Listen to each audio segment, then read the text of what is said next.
Mulla oli ennen koira, jonka nimi oli Pomo. Lempinimi oli Pompa. iPhone oli sitten kääntänyt Pompan pimpaksi. Laitoin sitten kaverille viestin, missä mietin koiran trimmaamista. Pomppa oli terrieri, ja niiden turkkiin nypitään veitsellä. Pimppa pitäis trimmata, tekiskö itse vai veisko ammattilaiselle?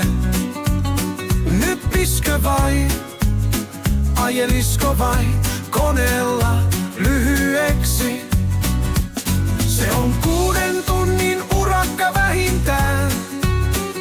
Karva alkaa kuitenkin olla niin pitkä, että se kerää lenkillä käpyjä ja risuja ja varpuja ihan älyttömästi. Kaveri oli nauranut itsensä ihan tärviölle ja vastasi vaan, pesetkö sen kuin usein?